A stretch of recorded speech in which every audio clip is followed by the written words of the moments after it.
Halo teman-teman semua, selamat datang kembali di channelku ini. Sebelumnya, aku ingin berterima kasih dulu bagi teman-teman semua yang udah mampir ke sini.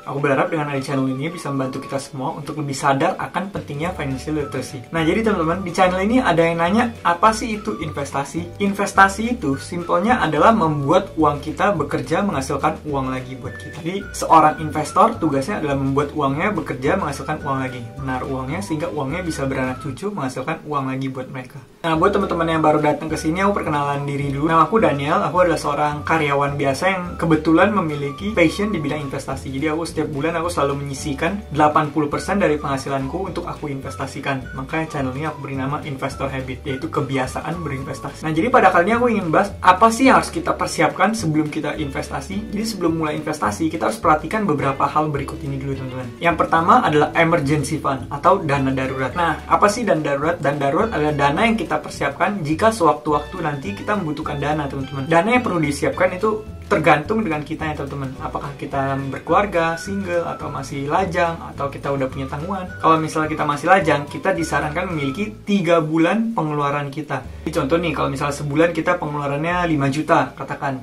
Ya udah, kita harus punya dana darurat sebanyak 3 kali 5, yaitu 15 juta.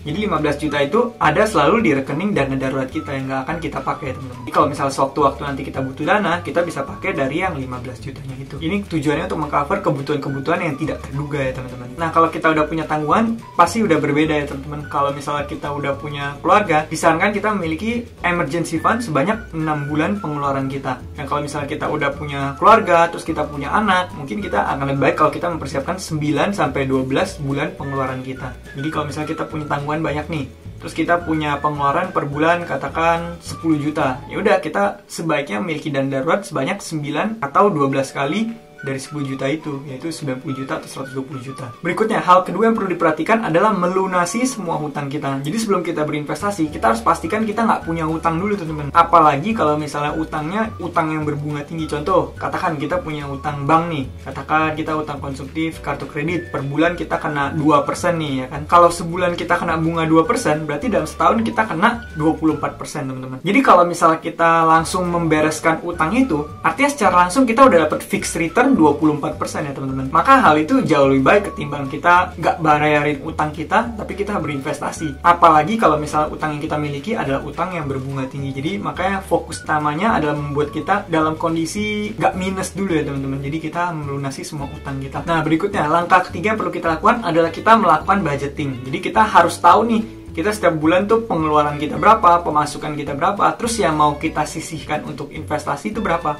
Apalagi buat kita yang seorang karyawan ya, teman-teman. Biasa karyawan kan income-nya fix. Jadi kita setiap terima gaji, kita langsung udah nyisihin nih. Kita udah tahu pos-pos pengeluaran kita. Misalnya kita sisihin berapa uang buat investasi, sisihin uang berapa buat sedekah, buat kebutuhan hidup, buat kirim ke orang tua, dan berapa akan kita sisihkan untuk kebutuhan-kebutuhan lainnya, teman-teman. Kemudian yang keempat adalah kita harus tahu dulu nih tujuan keuangannya itu apa. Karena dengan tujuan keuangan yang berbeda, tentunya instrumen investasi yang kita pakai juga bakal berbeda, teman-teman. Contoh nih, kamu lagi invest buat kamu ingin nikah tahun depan. Otomatis kamu nggak boleh invest di saham. Karena kalau saham itu investasi bersifat volatilitasnya tinggi. Jadi bisa naik banget, bisa turun banget. Walaupun ditarik dalam jangka panjang biasanya bisa profitnya jauh lebih besar. Tapi kalau misalnya kita butuhnya dalam jangka pendek, dalam 1 tahun lagi, nggak mungkin kita beli saham, teman-teman. Karena bisa aja nanti kalau misalnya kita mau invest saham, tahun depan marketnya lagi jeblok, terus kita butuh buat nikah, kan nggak mungkin, teman-teman. Kita tarik pas lagi merah, akhirnya kita rugi ya, teman-teman, bukannya untung. Kalau misalnya tujuan keuangannya pendek, ya kita bisa investasi ke investasi yang lebih aman. Contohnya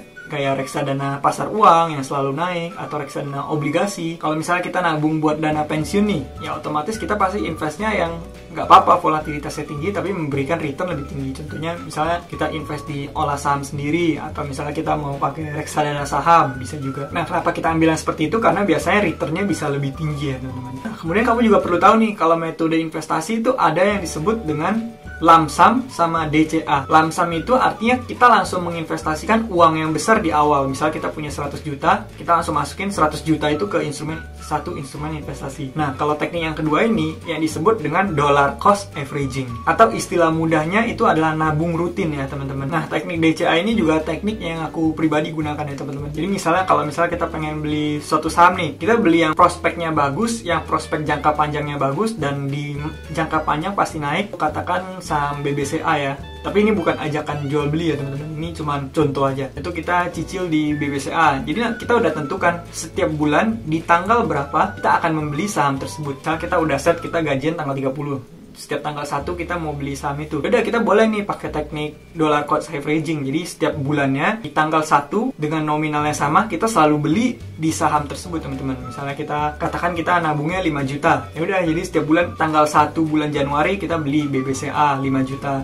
Tanggal 1 bulan Februari kita beli lagi BBCA 5 juta. Maretnya kita beli lagi. Gitu aja terus teman-teman. Nanti dalam jangka panjang itu returnnya juga bisa bagus teman-teman. Kalau misalnya perusahaan yang kita beli adalah perusahaan yang oke. Makanya kalau misalnya menggunakan teknik ini biasanya menggunakan perusahaan-perusahaan yang kinerja jangka panjangnya udah pasti oke ya teman-teman. Yang bertumbuh bagus dalam jangka panjang. Nah, kalau misalnya kamu udah mempersiapkan beberapa step tadi, itu bisa tinggal kita memilih instrumen investasinya ya teman-teman. Kita mau investnya di mana nih? Tergantung sama tujuan keuangannya kita tadi. Contoh, kita mau dollar cost averaging di reksadana pasar uang atau reksadana obligasi. Nah, beberapa hal yang teman-teman harus perhatikan juga kalau misalnya teman-teman berinvestasi, ada baiknya teman-teman melakukan yang namanya diversifikasi. Jadi teman-teman taruh aset kalian ke dalam beberapa aset kelas dan juga kalian diversifikasiin. Jadi jangan semua uang kalian taruh di satu titik investasi, satu instrumen teman-teman. Karena kalau kita langsung taruh semuanya di situ, itu kalau misalnya kita gagal investasinya, kita bisa langsung kehilangan semua dana kita. Jadi ini tujuannya untuk meminimalisir resiko. Biasanya orang yang tidak melakukan diversifikasi adalah mereka yang benar-benar yakin dengan apa yang mereka investasikan. Tentu mereka udah benar-benar paham nih sama saham ini dan udah yakin banget nih dengan analisanya mereka. Itu nggak apa-apa kalau mereka nggak melakukan diversifikasi. Atau misalnya seorang pembisnis yang otomatis dia paham betul dengan bisnisnya, dia bisa olah uangnya sendiri. Ya mungkin itu normal bagi mereka untuk melakukan diversifikasi. Tapi buat kita yang ingin meminimalisir resiko, nah itu boleh juga melakukan diversifikasinya teman-teman. Terus teman-teman juga harus ingat kalau misalnya investasi itu bukanlah cara cepat buat menuju kekayaan. Itu cara perlahan tapi pasti, dan cara itu harus kita lakukan dalam jangka panjang ya teman-teman. Itu sesuatu yang kita build dalam bertahun-tahun, bahkan mungkin belasan tahun, puluhan tahun. Warren Buffett, salah seorang investor tersukses di dunia, teman-teman bisa lihat networknya itu bertumbuh secara compounding. Itu juga bukan dalam waktu yang singkat ya teman-teman, tapi dalam jangka waktu sampai puluhan tahun. Bahkan beliau udah berinvestasi semenjak umurnya yang ke 11 tahun. Sampai sekarang bisa jadi bilioner. Nah, jadi teman-teman harus ingat, ini bukanlah cara cepat untuk membangun kekayaan. Ini cara perlahan namun pasti ya teman-teman. Nah, sekian video pada kali ini. Kalau misalnya teman-teman ada yang mau nanya apa, nanti teman-teman boleh tulis di kolom komentar. Semoga video ini juga bisa bermanfaat. Kemudian teman-teman juga boleh nih follow TikTok kita, follow channel Telegram kita, kemudian Instagram kita. Karena di setiap sosial media kita hampir update setiap hari ya teman-teman. Jadi teman-teman bisa mampir ke sosial media kita yang lainnya juga. Nah, semoga video-video kita bisa bermanfaat buat teman-teman sekalian. Kalau teman-teman suka video ini, teman-teman bisa kasih like. Kalau teman-teman nggak suka, bisa kasih dislike. Bagi teman-teman yang merasa video ini bermanfaat, bisa juga share ke teman-teman dari kalian ya. Jangan lupa untuk selalu invest in yourself. Sampai jumpa di video berikutnya. Bye.